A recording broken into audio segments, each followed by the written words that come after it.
അവന്റെ പാപങ്ങളിൽ നിന്ന് ഏറ്റവും മനോഹരമായ രൂപത്തിൽ തെറ്റുകളിൽ വിട പറഞ്ഞ് അതെല്ലാം ഉപേക്ഷിച്ചുകൊണ്ട് പശ്ചാത്താപം ചെയ്യലാണ് തൗബ. മനുഷ്യരുടെ കൂട്ടത്തിൽ ചില ആളുകളുണ്ട്, ഒന്നാമത്തെ വിഭാഗം ലമ്മഫഅൽ, അവർ എന്തൊക്കെ ചെയ്താലും പറയും ഞാനൊരു തെറ്റും ചെയ്തിട്ടില്ല. അവൻ ന്യായീകരിക്കുകയാണ്, ഞാൻ ചെയ്തിട്ടില്ല എന്ന് പറയും, ചെയ്തവനാണെങ്കിലും.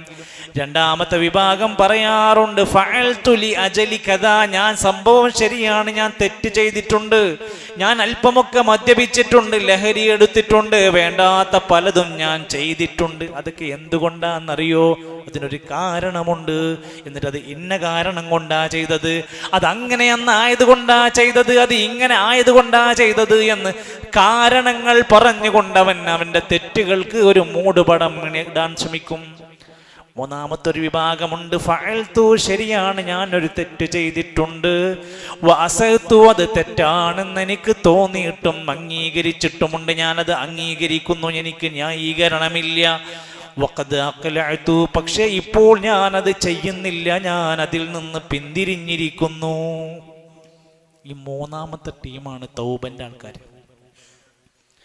ന്യായീകരിക്കണില്ല, തെറ്റിനെ ചെറുതായി കാണുന്നില്ല, അത് ആ കാരണം കൊണ്ടാണ് ഈ കാരണം കൊണ്ടാന്ന് പറയുന്നില്ല. എനിക്ക് സംഭവിച്ചു, എന്തൊക്കെയോ കാരണങ്ങൾ കൊണ്ട് എനിക്ക് പറ്റിപ്പോയി, പക്ഷേ ഞാനതൊന്നും മടങ്ങി, ഞാൻ നന്നായി, ഞാൻ പശ്ചാത്തപിച്ചു. ഇനി ആ കൂട്ടുകെട്ടിലേക്ക് ഞാനില്ല, ഇനി ആ വഷളത്തിരത്തിലേക്ക് ഞാനില്ല, ഇനി ആ ബന്ധത്തിലേക്ക് ഞാനില്ല, ഇനി ആ സാമ്പത്തികമായ തട്ടിപ്പിലേക്ക് ഞാനില്ല എന്ന് പറഞ്ഞ് പശ്ചാത്തപിച്ച് തൗബയുടെ മനസ്സുമായി മടങ്ങുന്നവനായി മാറണം. ഇമാം കൽബി റഹിമഹുല്ല പറയുന്നുണ്ട് അയ്യസ്തഗ്ഫിറ ബിൽ ലിസാൻ, തൗബ എന്ന് പറഞ്ഞാൽ നീ നിന്റെ നാവ് കൊണ്ട് ഇസ്തിഗ്ഫാർ, പടച്ചോനെ എനിക്ക് പുറത്തു തരണേ എന്ന് പറയലാണ്. മാത്രം പോരാ, വയന്തമ ബിൽ ഖൽബി, നിന്റെ കൽബിന്റെ ഉള്ളിൽ കുറ്റബോധം വേണം, ചെയ്തതിന്റെ കുറ്റബോധം മനസ്സിൽ ഇങ്ങനെ അലയടിക്കണം. വയുംസിക ബിൽ ബദനി, ശരീരം കൊണ്ട് ഇനി ആ തെറ്റ് ചെയ്യൂല എന്ന് തീരുമാനമെടുക്കലാണ് തൗബ. അങ്ങനെ നമ്മൾ തൗബ ചെയ്തിട്ടുണ്ടോ? അല്ല ഒരു പേരിനുള്ള തൗബയാണോ? അല്ലാഹുവിന്റെ ഖുർആൻ നമ്മളോട് പറഞ്ഞത് തൗബ ചെയ്യണമെന്ന് മാത്രല്ല, യാ അയ്യുഹല്ലദീന ആമനൂ, അല്ലയോ സത്യവിശ്വാസികളെ, വിശ്വാസികളെ എന്ന് വിളിച്ചു പറഞ്ഞാൽ ഒന്നുകിൽ നല്ല ഒരു ഗൗരവമായ വസിയത്തായിരിക്കും, അല്ലെങ്കിൽ ഒരു തെറ്റ് നിങ്ങൾ ചെയ്യരുത് എന്ന് പറയാനായിരിക്കും. ഇവിടെ പറഞ്ഞത് തൂബൂ ഇലല്ലാഹ്, നിങ്ങൾ അല്ലാഹുവിലേക്ക് നന്നായി തൗബ ചെയ്യണം, പശ്ചാത്തപിക്കണം. എങ്ങനെ? തൗബത്തൻ നസൂഹാ, ആത്മാർത്ഥമായ തൗബയാകണം.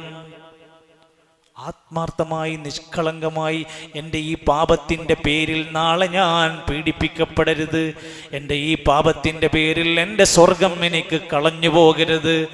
അങ്ങനെ ഒരാൾ ചിന്തിച്ച് പശ്ചാത്തപിച്ച് തെറ്റെന്ന് മടങ്ങിയാൽ, ഇല്ലാമൻ താബ, ആരെങ്കിലും പശ്ചാത്തപിച്ചാൽ, വആമന, ഈമാൻ നന്നാക്കിയാൽ, വഅമില അമലൻ സാലിഹ, എന്നിട്ട് പിന്നീട് നല്ല ഒരുപാട് സൽക്കർമ്മങ്ങൾ ചെയ്താൽ, ഫൗലായിക യുബദ്ദിലുല്ലാഹു സയ്യിആതിഹിം ഹസനാത്ത്, അവന്റെ തിന്മകളെപ്പോലും അല്ലാഹു നന്മകളാക്കി മാറ്റിക്കൊടുക്കും. നല്ല തൗബ ചെയ്യുക, ഈമാൻ നന്നാക്കുക, പിന്നെ ഇവിടുന്ന് അങ്ങോട്ട് ഫുള്ള് നന്മയിൽ സൽക്കർമ്മങ്ങളിൽ വ്യാപിക്കുക. അതുകൊണ്ട് പശ്ചാത്താപത്തിന്റെ എല്ലാ മനസ്സും നമ്മുടെ ജീവിതത്തിൽ ഉണ്ടാവണം. ഞാൻ തെറ്റ് ചെയ്തിട്ടില്ലല്ലോ, ഞാൻ ഇവിടെ വേറെ എന്തെങ്കിലും ചെയ്തിട്ടുണ്ടോ? ഉണ്ടെങ്കിലും ഇല്ലെങ്കിലും റസൂൽ സല്ലല്ലാഹു അലൈഹി വസല്ലമ പറയുന്നു, ഇന്നി അതൂബു ഫിൽ യൗമി മിഅത മറ, ഞാൻ ഒരു ദിവസം 100 തവണ അല്ലാഹുവിലേക്ക് പശ്ചാത്തപിച്ചു മടങ്ങാറുണ്ട്. തെറ്റ് ചെയ്തിട്ടില്ല, തൗബയുടെ ഗുണമാണത്. അതൊരു വിശ്വാസിക്കുണ്ടാവേണ്ടുന്ന ക്വാളിറ്റിയാണ്. അതുകൊണ്ട് നമുക്കും അത് വേണം. അതോടൊപ്പം എൻ്റെ പാപങ്ങളെല്ലാം പുറത്തു കിട്ടണേ എന്ന ചിന്തയിൽ ഇസ്തിഗ്ഫാർ പറഞ്ഞുകൊണ്ടിരിക്കണം. തൗബ എന്ന് പറഞ്ഞാൽ പശ്ചാത്തപിച്ചു മടങ്ങലാണ്. ഇസ്തിഗ്ഫാർ അല്ലാഹുവേ എനിക്ക് പുറത്തു തരണേ എന്ന പ്രാർത്ഥനയാണ്.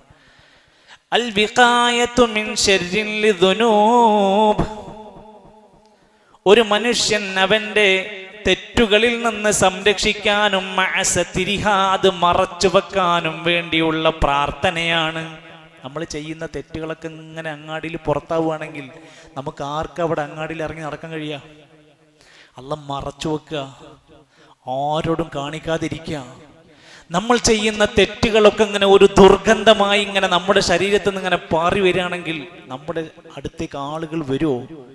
പക്ഷെ അല്ലാഹു തആല സിത്തീറാണ്, പാപങ്ങളൊക്കെ മറച്ചു വെക്കുന്നവനാണ്. മനുഷ്യരെ, നമുക്കുണ്ടാവണം മറ്റുള്ളവരുടെ പാപങ്ങളും നമ്മളും കണ്ടാലും അറിഞ്ഞാലും പരമാവധി മറച്ചു വെക്കുന്ന സ്വഭാവം വേണം. ഇസ്തിഗ്ഫാർ കൊണ്ട് ഉദ്ദേശിക്കുന്നത് അല്ലാഹുവേ എൻ്റെ പാപം പുറത്തു തരണം, എൻ്റെ പാപം മറച്ചു വെക്കണം എന്ന പ്രാർത്ഥനയാണ്. അതാരോടാണ്? അല്ലാഹുവേ, പടച്ചോനോടാണ് നമ്മൾ പറയേണ്ടത്. മനുഷ്യന്മാരുമായി ബന്ധപ്പെട്ട തെറ്റുകളൊക്കെ ഉണ്ടെങ്കിൽ അവരോട് ക്ഷമ ചോദിച്ച് പൊരുത്തം മേടിച്ച് മാപ്പ് പറയണം. എന്നിട്ട് അള്ളാഹിനോട് പ്രാർത്ഥിക്കണം. റസൂലുള്ളാഹി സ്വല്ലല്ലാഹു അലൈഹി വസല്ലം റുകൂഇൽ പ്രാർത്ഥിക്കാറുണ്ടായിരുന്നു, സുബ്ഹാനകല്ലാഹുമ്മ റബ്ബനാ വബിഹംദിക അസ്തഗ്ഫിറുക വഅതൂബു ഇലൈക്. റുകൂഇൽ പ്രാർത്ഥിക്കണം, അല്ലാഹുവേ നിനക്ക് സ്തുതി, നീ പരിശുദ്ധനാണ്, നിന്നെ വാഴ്ത്തുകയാണ് ഞാൻ, നിന്നോട് പാപമോചനം തേടുകയാണ്, നിന്നിലേക്ക് പശ്ചാത്തപിച്ച് മടങ്ങുകയാണ്. നമസ്കാരത്തിനകത്ത് പ്രാർത്ഥിക്കാറുണ്ടായിരുന്നു. അബ്ദുല്ലാഹി ഇബ്നു ഉമർ റളിയല്ലാഹു അൻഹു പറയാണ്, നബി തങ്ങൾ ഒരു സദസ്സിൽ പോയി ഇരുന്നാൽ, നബി തങ്ങൾ സ്വർഗമുണ്ടെന്ന സന്തോഷ വാർത്ത അറിയിക്കപ്പെട്ട ആദ്യമായി സ്വർഗത്തിലെത്തുന്ന നേതാവിന്റെ ഗുണം പറയാണ്. ഒരു സദസ്സിൽ പോയി ഇരുന്നാൽ പോലും അവിടുന്ന് ചിലപ്പോൾ 100-ലധികം തവണ പറയാറുണ്ട്, റബ്ബിഗ്ഫിർലി വതുബ് അലയ്യ ഇന്നക അൻതത് തവ്വാബുർ റഹീം. എനിക്ക് പുറത്തു തരണേ എന്നുള്ള പ്രാർത്ഥനയാണ് അവിടുന്ന് ഒരു സദസ്സിൽ ഇങ്ങനെ പോയി ഇരിക്കുമ്പോൾ ആ സമയത്തൊക്കെ പറയാറുണ്ട്. സ്വന്തത്തിന് വേണ്ടി മാത്രമല്ല, മറ്റുള്ളവർക്ക് പുറത്തു കിട്ടാൻ വരെ പ്രാർത്ഥിക്കാറുണ്ട്. അല്ലാഹുമ്മ ഗ്ഫിർലിൽ മുഅ്മിനീന വൽ മുഅ്മിനാത്ത്, എല്ലാ മുഅ്മിനീങ്ങൾക്കും എല്ലാ മുഅ്മിനാത്തുകൾക്കും പുറത്തു കൊടുക്കണേ എന്ന് നമ്മൾ പ്രാർത്ഥിച്ചാൽ, ലോകത്തിൽ നിന്നുള്ള കോടിക്കണക്കിന് മുഅ്മിനീങ്ങൾക്ക് വേണ്ടിയാണ് നമ്മൾ പ്രാർത്ഥിക്കുന്നതെങ്കിൽ അതിൻ്റെ നന്മകളെല്ലാം നമുക്ക് ഒറ്റവാചകത്തിൽ നിന്ന് കിട്ടുമെന്നർത്ഥം. എന്ന് മാത്രമല്ല, നബിതങ്ങളോട് അങ്ങേയറ്റം ഉപദ്രവം ചെയ്തു. ശരീരത്തിൻ്റെ പല ഭാഗങ്ങളിൽ അവർ മർദ്ദനങ്ങൾ ഏൽപ്പിച്ചു. നമസ്കരിക്കുന്ന വേളയിൽ കുടൽമാല കൊണ്ടുവന്ന് ശരീരത്തിൽ ചാർത്തിയിട്ടു, മാലിന്യങ്ങൾ കൊണ്ടുവന്നിട്ടു. ത്വായിഫിലേക്ക് പ്രതീക്ഷയോടെ ഒരു ശുഭകരമായ അവസ്ഥ കിട്ടുമെന്ന് വിചാരിച്ച് ഉമ്മയുടെ കുടുംബത്തിലേക്ക് ചെന്നപ്പോൾ ആട്ടിയോടിച്ച് എറിഞ്ഞാട്ടി. എന്നിട്ട് നബി തങ്ങൾ അവർക്ക് വേണ്ടി എന്താ പ്രാർത്ഥിച്ചത്? അല്ലാഹുമ്മ ഗ്ഫിർ ലിഖൗമി ഫഇന്നഹും ലാ യഅലമൂൻ. നമ്മളെ ഉപദ്രവിച്ചവർക്ക് വേണ്ടി പ്രാർത്ഥിക്കുക, നമ്മളെ ദ്രോഹിച്ചവർക്ക് വേണ്ടി പ്രാർത്ഥിക്കുക. നമ്മുടെ കച്ചവടത്തിൽ നമുക്കെതിരെ പാര പണിതവനെതിരെ പ്രാർത്ഥിക്കാനുള്ള മനസ്സ് നമുക്കുണ്ടോ? നബി തങ്ങൾ പ്രാർത്ഥിച്ചു, അല്ലാഹുമ്മ ഗ്ഫിർ ലിഖൗമി, അല്ലാഹുവേ എൻ്റെ ഖൗമിന് പുറത്തു കൊടുക്കണേ. ഫഇന്നഹും ലാ യഅലമൂൻ, അവർ അറിവില്ലാത്തൊരു ഖൗമായി പോയി. എത്ര വലിയൊരു മനസ്സാണ് കാണിച്ചത്. ഉലമാക്കന്മാര് പറയാണ്, ഒരാൾ അസ്തഗ്ഫിറുല്ലാഹ് എന്ന ചെറിയ ആ വാക്ക് പറഞ്ഞാലുള്ള 4 ഗുണങ്ങളുണ്ട്. ഇത് പറയാൻ നമ്മളൊക്കെ പറയുന്നുണ്ട്, ഇതെന്തതിൻ്റെ ഗുണം? 1, എൻ്റെ പാപങ്ങൾ പുറത്തു കിട്ടണേ എന്നാണ്, അതുകൊണ്ട് പാപങ്ങൾ പുറത്തു കിട്ടും. 2, തൻ്റെ പാപങ്ങളുടെ പേരിൽ വിട്ടുവീഴ്ച അല്ലാഹു തആല നമുക്ക് നൽകും. 3, അല്ലാഹുവിൻ്റെ കഠിനമായ ശിക്ഷയിൽ നിന്ന് നമുക്ക് രക്ഷ ലഭിക്കും. 4, നന്മകൾക്ക് വലിയ വലിയ പ്രതിഫലങ്ങൾ അതുമൂലം ലഭിക്കും. അസ്തഗ്ഫിറുല്ലാഹ് എന്ന് പറയുമ്പോൾ അതിൻ്റെ അർത്ഥം, അല്ലാഹുവേ എൻ്റെ പാപങ്ങളൊക്കെ പുറത്ത് എനിക്ക് വിട്ടുവീഴ്ച ചെയ്തു തന്ന് എൻ്റെ ശിക്ഷയിൽ നിന്ന് എന്നെ ഒഴിവാക്കി എനിക്ക് വമ്പിച്ച പ്രതിഫലങ്ങൾ നൽകണേ എന്നാണ് ആ വാക്കിൻ്റെ അർത്ഥം. ഇത് പറയാൻ മടിക്കണ്ട. അത് എല്ലാ തെറ്റും ചെയ്യാനുള്ള വാക്കുകളല്ല, അറിയാതെ സംഭവിച്ചു പോകുന്ന തെറ്റുകൾക്കുള്ള പരിഹാരമാണ്. വല്ലദീന ഇദാ ഫഅലൂ ഫാഹിശതൻ ഔ ളലമൂ അൻഫുസഹും, ആരെങ്കിലും സ്വന്തത്തോട് വല്ല അക്രമം ചെയ്തു, ഏതെങ്കിലും പാപത്തിൽ ചെന്ന് വീണു, മ്ലേച്ഛമായ മലിനമായ വല്ല പാപത്തിലും ഒരാൾ ചെന്ന് പെട്ടാൽ, ആളുകൾ അറിയുമോ, ജനങ്ങൾ എന്ത് വിചാരിക്കും, മറ്റുള്ളവൻ എന്ത് വിചാരിക്കുന്നതിലപ്പുറത്ത് അള്ളാനെ കുറിച്ച് അവൻ ഇങ്ങനെ ആലോചിച്ചു. ഇതൊക്കെ പടച്ചോന്റെ കോടതിയിലെത്തി. എന്താ ഞാൻ ഈ തെറ്റ് ചെയ്തതിൻ്റെ പേരിൽ എൻ്റെ നാളത്തെ വിചാരണ എന്താകും? ഇത് ചിന്തിച്ചിട്ട് ഫസ്തഗ്ഫറൂ ലിദുനൂബിഹിം, അവർ അവരുടെ പാപങ്ങൾക്ക് വേണ്ടി പാപമോചനം തേടിയാൽ വമൻ യഗ്ഫിറുദ്ദുനൂബ ഇല്ലല്ലാഹ്, അല്ലാഹയല്ലാതെ ആരുണ്ട് പാപം പുറത്തു കൊടുക്കാൻ? എത്ര വലിയ പാപം ചെയ്തവനും നിരാശപ്പെടേണ്ട, പടച്ചോൻ പുറത്തിരുന്നുള്ള തികഞ്ഞ വിശ്വാസം. ഈ ഖുതുബയിൽ വന്നിരിക്കുന്ന എൻ്റെ പ്രിയപ്പെട്ടവർ, ഒരുപക്ഷെ ഈ പള്ളിയിൽ നിന്ന് ആദ്യം വന്ന എൻ്റെ പ്രിയപ്പെട്ട സഹോദരങ്ങളുണ്ടാകും. ഒരു നിരാശയും വേണ്ട. ചെയ്തു കൂട്ടിയ പാപങ്ങളുടെ കൂമ്പാരങ്ങളെ കുറിച്ചോർത്ത് നിന്റെ മനസ്സിൽ സങ്കടം വേണം, വിഷമങ്ങൾ വേണം, പക്ഷെ നിരാശപ്പെടരുത്.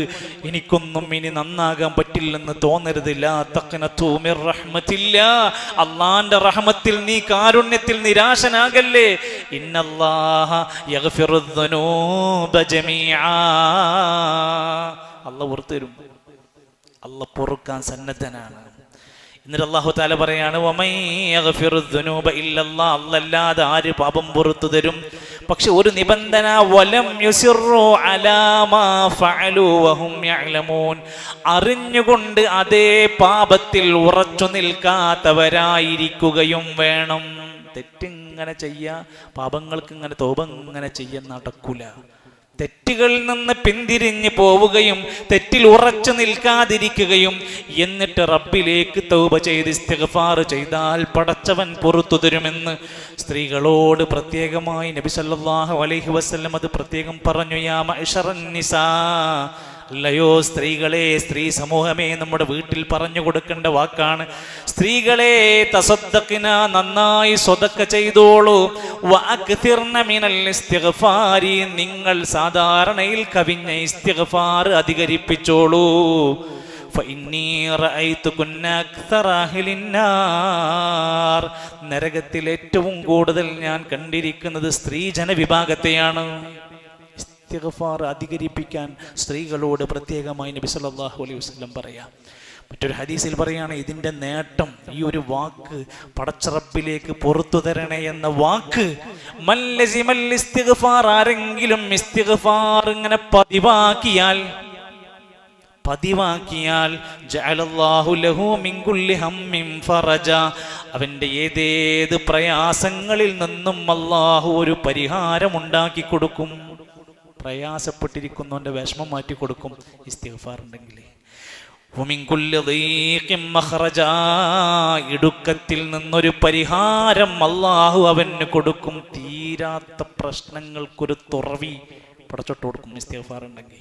അടുത്തത് വറസഖഹു മിൻ ഹൈസു ലാ യഹ്തസിബ്, പ്രതീക്ഷിക്കാത്ത വഴിയിൽ പടച്ചവൻ അവന് റിസ്ക് ഇങ്ങനെ കൊടുത്തോണ്ടിരിക്കും. എന്തേ വേണ്ടുള്ളൂ? അസ്തഗ്ഫിറുല്ലാഹ് എന്ന പ്രയോഗത്തിന് വർധനവുണ്ടായാൽ മതി. സുഹൃത്തുക്കളെ, ആരോടാണ് നമ്മുടെ പാപം പൊറുക്കാൻ പ്രാർത്ഥിക്കേണ്ടത്? അള്ളാഹുവിനോട് മാത്രമാണ് നമ്മുടെ പാപങ്ങൾ പൊറുക്കാൻ ആവശ്യപ്പെടേണ്ടത്.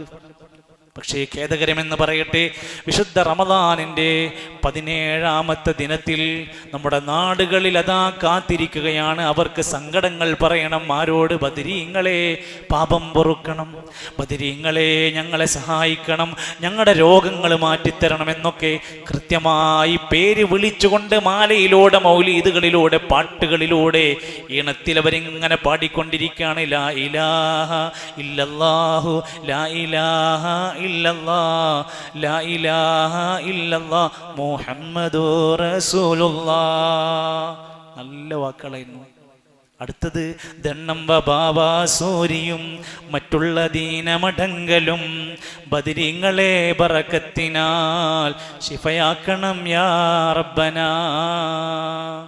ബദരീങ്ങളെ ബറക്കത്തോണ്ട് ഞങ്ങളെ രക്ഷപ്പെടുത്തി തരണം. മറ്റു സമാനമായ മറ്റൊരുപാട് പ്രാർത്ഥനകൾ നമുക്ക് കാണാൻ സാധിക്കും. എല്ലാം ഞങ്ങളെ മരണത്തിൻ്റെ വേദനയിൽ നിന്ന് ലഘൂകരിച്ച് തന്നെ ബദരീങ്ങളെ ബർക്കത്തുണ്ട് എന്ന് പറഞ്ഞു. സഹോദരങ്ങളെ, നബി സല്ലല്ലാഹു അലൈഹി വസല്ലം ബദറിൻ്റെ സമയത്ത് പ്രാർത്ഥിച്ച രംഗം കാണാൻ സാധിക്കും. ഇബ്രാഹിം നബിൻ്റെ ബർക്കത്തുകൊണ്ട് മാറ്റി തരുന്നതല്ല, അവിടുന്ന് പ്രാർത്ഥിക്കുന്നത്, അല്ലാഹുവേ ഞങ്ങൾ ഈ ഹക്കിന്റെ മാർഗത്തിലാണ്, ഞങ്ങളെ സഹായിക്കണേ. ഇനി ബദറിൽ പങ്കെടുത്തവർ ആരുടെയെങ്കിലും ബറക്കത്തോണ്ടോ ഹക്ക് കൊണ്ടോ ജാഹ് കൊണ്ടാണോ പ്രാർത്ഥിച്ചത്? ഇത് തസ്തഗീസൂന റബ്ബക്കും, സൂറത്തു അൻഫാലിന്റെ 9ാമത്തെ ആയത്ത്. നിങ്ങൾ അല്ലാഹുവിനോട് ഇസ്തിഗാസ ചെയ്ത് പ്രാർത്ഥിച്ചപ്പോൾ, റബ്ബിനോട് പ്രാർത്ഥിച്ചപ്പോൾ, ഫസ്തജാബ ലക്കും, നിങ്ങളുടെ പ്രാർത്ഥനയ്ക്ക് ഉത്തരം നൽകി. ആയിരക്കണക്കിന് മലക്കുകളെ ഇറക്കി സഹായിച്ചിട്ടുണ്ട്. അവരെന്താ പ്രാർത്ഥിച്ചത്? നബിന്റെ ഹക്ക് ജാഹ് ബർക്കത്തുകൊണ്ട് ബദറിൽ ഞങ്ങളെ സഹായിക്കണേ എന്നല്ല. വിശുദ്ധ ഖുർആനിൽ 165 ഇസ്തിഗാസകളുണ്ട്. പ്രാർത്ഥനക്ക് സഹായം ചോദിച്ചുകൊണ്ട് ദുആ ചെയ്ത പ്രാർത്ഥനയുണ്ട്. എല്ലാം അല്ലാഹുമ്മ എന്നാണ്, റബ്ബന എന്നാണ്, റബ്ബി എന്നാണ്. അപ്പോ ഈ വിഷയത്തിൽ നമ്മൾ എത്ര ശ്രദ്ധിക്കേണ്ടതുണ്ട്. അള്ളാഹുവിനോട് മാത്രം പ്രാർത്ഥിക്കുക. മനമൊരുക്കി പ്രാർത്ഥനയ്ക്ക് ഉത്തരം കിട്ടുന്ന വേളകൾ ഉപയോഗപ്പെടുത്തുക. അള്ളാഹുവിനോട് മാത്രമെന്നത് അള്ളാഹുവിൻ്റെ റസൂൽ കരീം സല്ലല്ലാഹു അലൈഹി വസല്ലം ബദറിന്റെ നേതാവാണ്. ആ നേതാവിനോട് പറഞ്ഞ ഖുർആൻ കാണാം. കുൽ, നബിയെ പ്രഖ്യാപിക്കണം, ഇന്നമാ അദ്ഉ റബ്ബി, ഞാൻ എൻ്റെ റബ്ബിനോട് മാത്രമേ പ്രാർത്ഥിക്കുകയുള്ളൂ. വലാ ഉശ്രികു ബിഹി അഹദാ, ഞാൻ ഒരാളോടും പങ്കു ചേർക്കൂല. ബദരീങ്ങളെ നേതാവാണ് പ്രഖ്യാപിച്ചത്. ഞാൻ അള്ളാഹിനോട് മാത്രമേ പ്രാർത്ഥിക്കുകയുള്ളൂ, ഞാൻ ഒരാളോടും പങ്കു ചേർക്കൂല. പട്ടിണി കിടന്ന് റമദാനിന്റെ പകലിൽ ശത്രുക്കളുമായി പോരടിച്ച് മരിച്ചവരെ കുറിച്ച് ഓർത്ത് നമ്മുടെ നാട്ടിൽ നല്ല പോത്തിറച്ചി നെയ്ച്ചോറ് വിതരണം ചെയ്തിട്ടാ സ്നേഹം കാണിക്കുന്നത്.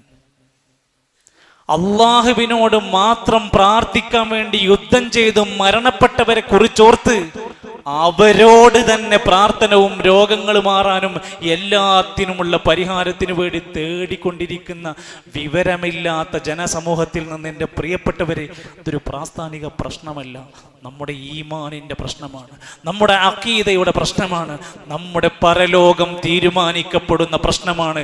ഇസ്ലാമിൻ്റെ ആദർശത്തിൻ്റെ കടക്കൽ കത്തിവെച്ച പ്രയോഗമാണ് മറ്റുള്ളവരെ വിളിച്ച് സഹായം തേടി പ്രാർത്ഥിക്കുക എന്നത്. അതിവിടെ നടന്നുകൊണ്ടിരിക്കുന്നു. ഗൗരവമായി ഈ റമദാനിൽ നമ്മൾ ചിന്തിക്കുക. ധാരാളമായി സ്വതക്കകൾ അധികരിപ്പിക്കുക. ദിക്റുകളുടെ മഹത്വം മനസ്സിലാക്കി ദിക്റുകൾ കൃത്യമായി കൊണ്ട് ഉപയോഗപ്പെടുത്തുക. നമ്മുടെ തുലാസിൽ കനം കൂടുന്ന അമലാണ്. നമ്മുടെ ജീവിതത്തിൽ ബറക്കത്ത് അധികരിപ്പിക്കപ്പെടുന്നത്, മനസ്സിന് സമാധാനം നൽകുന്നത്. ഉലമാക്കന്മാർ 17 ഗുണങ്ങളാണ് ദിക്റുകൾക്ക് നൽകിയിരിക്കുന്നത്. എത്ര വലിയ സ്ഥാനം എന്നറിയൂ. ഒരാൾക്കും പണം ചെലവില്ലാതെ, വാഹനമെടുത്ത് എണ്ണ അടിച്ചു പോകേണ്ടതില്ലാതെ, ഒഴിഞ്ഞിരിക്കുന്ന വേളയിൽ ജോലിക്ക് പോലും തടസ്സമില്ല, ജോലിൻ്റെ ഇടയിൽ വരെ നടക്കാൻ പറ്റുന്ന സുബ്ഹാനല്ലാഹ്, അൽഹംദുലില്ലാഹ്, ലാ ഇലാഹ ഇല്ലല്ലാഹ്, ലാ ഹൗല വലാ ഖുവത ഇല്ലാ ബില്ലാഹ്, സുബ്ഹാനല്ലാഹി വബിഹംദി, സുബ്ഹാനല്ലാഹിൽ അദീം. എത്ര ലളിതമാണ്. അതുകൊണ്ട് ധാരാളം നന്മകൾ ഒന്നൊന്നും വിട്ടുപോകാതെ, സ്വലാത്തുകൾ വരെ, ഒരു സ്വലാത്ത് നമ്മുടെ ജീവിതത്തിൽ ചൊല്ലിയ 10 അനുഗ്രഹങ്ങളാണ് പടച്ച റബ്ബ് തരാന്ന് പറഞ്ഞിരിക്കുന്നത്. ഇന്ന് വെള്ളിയാഴ്ചയാണ്. ഇന്ന് പ്രത്യേകിച്ചും ധാരാളമായി സ്വലാത്തുകൾ അധികരിപ്പിക്കുക. അല്ലാഹു സുബ്ഹാനഹു വ തആല അവൻ്റെ ഏകത്വത്തെ ഉറക്കെ പ്രഖ്യാപിക്കുന്ന, അള്ളാഹുവിനോട് മാത്രം പ്രാർത്ഥിക്കുന്ന, ഇസ്ലാമിൻ്റെ കണിശമായ വിശ്വാസ ആചാരങ്ങളെ അതുപോലെ പാലിക്കുന്ന ഒരു നല്ല ജനവിഭാഗമായി, നല്ല മുഅ്മിനീങ്ങളാക്കി അള്ളാഹു നമ്മെല്ലാം മാറ്റി അനുഗ്രഹിക്കുമാറാകട്ടെ.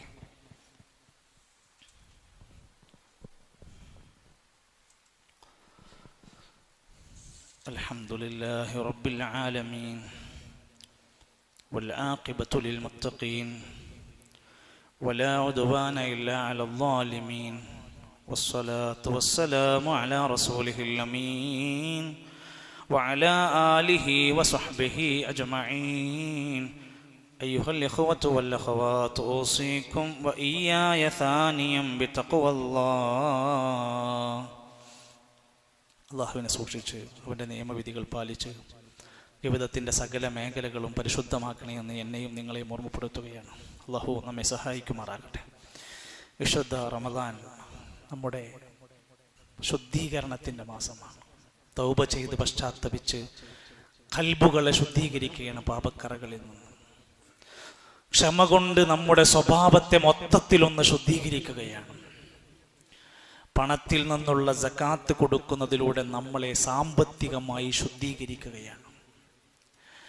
ഇന്ന് നമ്മുടെ സമ്പത്തിൽ കൊമിഞ്ഞുകൂടിയ സാമ്പത്തിക നമ്മുടെ അസറ്റിൻ്റെ സമ്പാദ്യത്തിൻ്റെ വിഹിതത്തിൽ ഹറാമ് കലർന്നിട്ടില്ല എന്ന് നമുക്ക് ആർക്ക് ഉറപ്പ് പറയാൻ കഴിയും? സക്കാത്ത് കൊടുക്കാത്തവർ, അന്യായമായി പാടില്ലാത്ത പണം മേടിച്ചവർ, കച്ചവടത്തിൽ തട്ടിപ്പ് നടത്തിയവർ, മറ്റുള്ളവനെ വഞ്ചിച്ചവർ, കളവ് പറഞ്ഞ് പണമുണ്ടാക്കിയവർ, ചൂതാട്ടത്തിലൂടെ പണമുണ്ടാക്കിയവർ, ലോട്ടറി വിറ്റ് പണമുണ്ടാക്കിയവർ, പേടിക്കാനോ ഉപയോഗിക്കാനോ പാടില്ലാത്ത പല നിലക്കുമുള്ള സമ്പാദ്യങ്ങൾ സ്വീകരിച്ചവർ, ഇതൊക്കെ അവന്റെ പൈസയെ ഹലാലാക്കാതെ മാറുകയാണ്. പണം ഹറാമായാൽ എന്താ സംഭവിക്കുക? യാ റബ്ബി യാ റബ്ബി എന്ന പ്രാർത്ഥനയ്ക്ക് ഉത്തരം കിട്ടാതെയാകും. അവന്റെ കണ്ണീർ കണങ്ങൾ പടച്ചവൻ കേൾക്കാതെയാകും. അതുകൊണ്ട് ഇസ്ലാം പറഞ്ഞു, ഏറ്റവും അടിസ്ഥാനപരമായി സക്കാത്ത് കൊടുക്കുന്ന മനുഷ്യനായി ശുദ്ധീകരിക്കണം നമ്മൾ. ആ സക്കാത്തിന്റെ മേഖലയെ വിശുദ്ധ ഖുർആൻ എണ്ണി. നമസ്കാരത്തെ പോലെ അതിന്റെ കൂടെ 30 സ്ഥലത്ത് സക്കാത്ത് പറഞ്ഞപ്പോൾ 27 സ്ഥലത്ത് സക്കാത്തിന്റെ കൂടെ തന്നെ നിസ്കാരം പഠിപ്പിച്ചിട്ടുണ്ട്. നിസ്കാരത്തിനൊരു സവിശേഷതല്ലേ, അതുപോലെ സക്കാത്തിനുമുണ്ട്. ഇന്നല്ലദീന ആമനു വഅമിലുസ് സ്വാലിഹാത്തി, സത്യവിശ്വാസികളാവുകയും സൽക്കർമ്മങ്ങൾ പ്രവർത്തിക്കുകയും ചെയ്തവർ, വഅഖാമുസ് സ്വലാ, നിസ്കാരം നിലനിർത്തുന്നവരും, വആതൗസ് സകാ, സകാത്ത് കൊടുക്കുന്നവരും, ലഹും അജ്റുഹും ഇൻദ റബ്ബിഹിം, അവർക്ക് അല്ലാഹുവിന്റെ അടുക്കൽ വമ്പിച്ച പ്രതിഫലമുണ്ട്. വലാ ഖൗഫുൻ അലൈഹിം, അവർക്ക് പേടിക്കാനൊന്നുമില്ല. വലാഹും യഹ്സനൂൻ, അവർക്ക് ദുഃഖിക്കാനുമില്ല. സക്കാത്ത് ഒഴിവാക്കിയിട്ടില്ല. സക്കാത്ത് കൊടുക്കുകയും ചെയ്തവർക്ക് അള്ളാഹുവിന്റെ മഗ്ഫിറത്തുണ്ട്. എനിക്കോ നിങ്ങൾക്കോ സക്കാത്ത് ഉണ്ടോ എന്നറിയാൻ എന്താ മാനദണ്ഡം? 2 മാനദണ്ഡമുള്ളൂ. ഒന്ന്, നമുക്ക് നിസാബ് എത്തിയിട്ടുണ്ടോ എന്ന്. സക്കാത്തിനൊരു പരിധിയുണ്ട്. 595 ഗ്രാം വെള്ളിയുടെ സംഖ്യ നമ്മുടെ സ്വത്തായി നമ്മുടെ കയ്യിൽ അധികാരത്തിലുണ്ടോ? സക്കാത്ത് കൊടുക്കണം. രണ്ടാമത്തെ ബാധ്യത, അതിൻ്റെ ഹൗല് തികഞ്ഞിട്ടുണ്ടോ? ആ പൈസ 1 വർഷം തികഞ്ഞ പണമാണോ? കഴിഞ്ഞ വർഷം സക്കാത്ത് കൊടുത്തു, അടുത്ത വർഷം തികയുമ്പോൾ അവനതിന് സക്കാത്ത് കൊടുത്താൽ മതി. 5 മാസം കൂടുമ്പോൾ 4 മാസം കൂടുമ്പോൾ സക്കാത്ത് കൊടുക്കേണ്ടതില്ല. മുഅ്മിനീങ്ങളായ ആളുകളുടെ സ്വഭാവം പറഞ്ഞു തന്നെ, കണക്ക് നോക്കി അവൻ അത് പാലിക്കുന്നവരാണ്. ഖദ് അഫ്ലഹൽ മുഅ്മിനൂൻ, മുഅ്മിനീങ്ങൾ വിജയിച്ചിരിക്കുന്നു.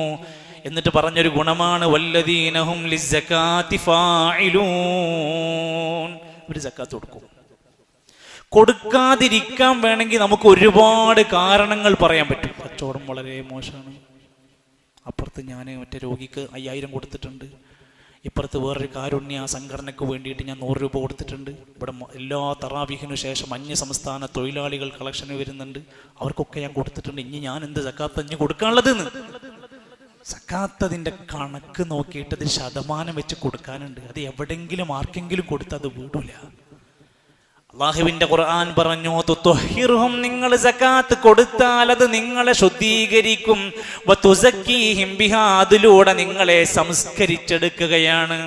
അതൊരു വല്ലാത്ത ഗുണമായി പറയാണ്. മറ്റൊരായത്തിൽ കാണാം, നിസ്കരിക്കണം, സക്കാത്ത് കൊടുക്കണം, അള്ളാഹിന്റെ റസൂലിനൊക്കെ കൽപ്പനകൾ പാലിക്കണം. ലഅല്ലക്കും തുർഹമൂൻ, അള്ളാഹുവിന്റെ കാരുണ്യം ലഭിച്ചേക്കാം. അള്ളാഹുവിന്റെ റഹ്മത്ത് കൊതിക്കാത്തോലെ ആരാളുള്ളത്? വിശുദ്ധമായ റമദാനിൽ അല്ലാഹുവിന്റെ റഹ്മത്തിന് കാരണമായ കാര്യം സക്കാത്ത് കൊടുക്കുന്നുണ്ടോ? അല്ലാഹുവിന്റെ റഹ്മത്ത് കിട്ടും. എന്തിനൊക്കെയാ സക്കാത്ത് കൊടുക്കേണ്ടത്? 4 തരം വിഹിതങ്ങൾക്കുണ്ടെങ്കിൽ സക്കാത്ത് കൊടുക്കണം. 1 സ്വത്തിനാണ്, പൈസ, സ്വർണം, വെള്ളി, അങ്ങനെയുള്ള സമ്പത്തായി നിങ്ങളുടെ അസറ്റായി എന്തൊക്കെ ഉണ്ടോ അതിന് സക്കാത്ത്. അതിന് അങ്ങനെ കൊടുക്കുക. അതിന് എല്ലാവരും കൊടുക്കേണ്ട 1000, 2000, 3000 രൂപ നമ്മുടെ കയ്യിലുള്ളൂ, 1 വർഷം തികഞ്ഞ് ആകെ നമ്മുടെ കയ്യിൽ അസറ്റായിട്ടുള്ളത്, ഇതിന് കൊടുക്കണ്ടാവില്ല. 595 ഗ്രാം വെള്ളി ഇന്നത്തെ മാർക്കറ്റ് റേറ്റ് അനുസരിച്ച് ഏകദേശം 65,450 രൂപയുടെ പണം നമ്മുടെ കയ്യിലുണ്ടോ? ഒരു കൊല്ലമായിട്ട് നമ്മൾ അതിൻ്റെ സൂക്ഷിപ്പുകാരനാണോ? നമ്മൾ അതിന് സക്കാത്ത് കൊടുക്കണം. 2.5% കൊടുത്താൽ മതി. നിങ്ങളുടെ കയ്യിൽ എത്ര എമൗണ്ട് ആണോ അതിൻ്റെ 40 കൊണ്ട് ഹരിച്ചാൽ 2.5% കിട്ടി. സ്വർണമാണോ നമ്മുടെ കയ്യിലുള്ളത്, നമ്മൾ ധരിക്കുന്നു, നമ്മൾ ഉപയോഗിക്കുന്നു, ലോക്കറിൽ വെക്കുന്നു, അണിയാൻ വേണ്ടി ആർക്കോ കൈവശം കൊടുത്തിരിക്കുന്നു, സ്വത്തായി സ്വർണമായി നമ്മുടെ കയ്യിലുണ്ടോ? 2.5%, 10.5 പവനിൽ കൂടുതലുള്ളവരൊക്കെ കൊടുക്കണം. വീട്ടുകാരെയൊക്കെ കൃത്യമായി ഇത് പഠിപ്പിക്കണം. ഭാര്യ ഇട്ട് അണിഞ്ഞ് നടക്കുമ്പോഴൊരു സുഖമുണ്ടല്ലോ, അതിനേക്കാൾ നമ്മളെ വേദനിപ്പിക്കണം. അത് കൊടുക്കാത്ത, സക്കാത്ത് കൊടുക്കാത്ത ആഭരണം ഉപയോഗിക്കുന്നവർക്കുള്ള ശിക്ഷയെക്കുറിച്ചുള്ള വാചകങ്ങൾ. 2ാമത് സക്കാത്ത് കൊടുക്കേണ്ടത് കച്ചവട വസ്തുക്കൾക്കാണ്. ഈ ചക്കരക്കൽ പരിസരത്ത് അങ്ങാടിയിലെ കച്ചവടക്കാരൊക്കെ മാന്യമായ രൂപത്തിൽ സക്കാത്ത് ശരിക്ക് പഠിച്ച് സക്കാത്തിനെ കുറിച്ച് പഠനം നടത്തിയിട്ട് അത് കൊടുക്കാൻ തുടങ്ങിയുണ്ടല്ലോ. നമ്മുടെ നാടെത്ര പുരോഗതിപ്പെടുന്നറിയോ? മഹാനായ ഉമർ ഖത്താബ് തങ്ങളുടെ അരികിലേക്ക് ഒരാൾ കടന്നു വരികയാണ്. അയാൾ പറഞ്ഞു, എനിക്ക് അങ്ങാടിയിൽ ഒരു കച്ചവടം, ഒരു ഷോപ്പ് തുടങ്ങണം. ഉമർ ഖത്താബ് തങ്ങൾ തിരിച്ചു ചോദിച്ചു, താങ്കൾ ഫിഖ്ഹു തിജാറ പഠിച്ചിട്ടുണ്ടോ? ഇസ്ലാമിലെ കച്ചവടത്തെ കുറിച്ചുള്ള കാര്യങ്ങളൊക്കെ, അതിന്റെ പാടുള്ളതും പാടില്ലാത്തതും നീ പഠിച്ചിട്ടുണ്ടോ? ഇല്ല. ഒരു മാസം കൂടി കഴിഞ്ഞിട്ട് വരാൻ പറഞ്ഞു. പെർമിഷൻ കൊടുത്തില്ല, പേപ്പർ ഒപ്പിട്ട് കൊടുത്തില്ല, സമ്മതം കൊടുത്തില്ല. ഇസ്ലാമിലുള്ള കച്ചവടം എന്താണെന്ന് പഠിച്ചിട്ട് വന്നിട്ട് തുടങ്ങിയാൽ മതി. നമ്മൾ അങ്ങനല്ല, എല്ലാം തുടങ്ങി 5 കൊല്ലം കഴിഞ്ഞിട്ട് ഫത്വക്ക് വരിക. ഞാൻ ചെയ്യുന്ന കച്ചവടം ശരിയാണോ എന്ന് ചോദിച്ചറിയാൻ എപ്പോഴാണ് വരിക? കുറെ കൊല്ലങ്ങൾ കഴിഞ്ഞിട്ട് വരിക. ആദ്യം പഠിക്കണം, എൻ്റെ കച്ചവട മാർഗം എൻ്റെ കുടുംബത്തിൻ്റെ റിസ്ക്കാണ്, അതിൽ ഹറാമ് കയറി വരുന്നുണ്ടോ എന്ന് സൂക്ഷ്മമായി നിരീക്ഷിക്കുക. കച്ചവടത്തിൻ്റെ സ്റ്റോക്ക് എടുത്ത് വർഷം കഴിയുമ്പോൾ അതിൻ്റെ വരവ് ചെലവുകളൊക്കെ കണക്ക് കൂട്ടിയിട്ട് നേരത്തെ പറഞ്ഞ 65,450 കൂടുതലുണ്ടോ? അയാൾ സക്കാത്ത് കൊടുക്കുക 2.5%. കൃഷിയുണ്ടോ?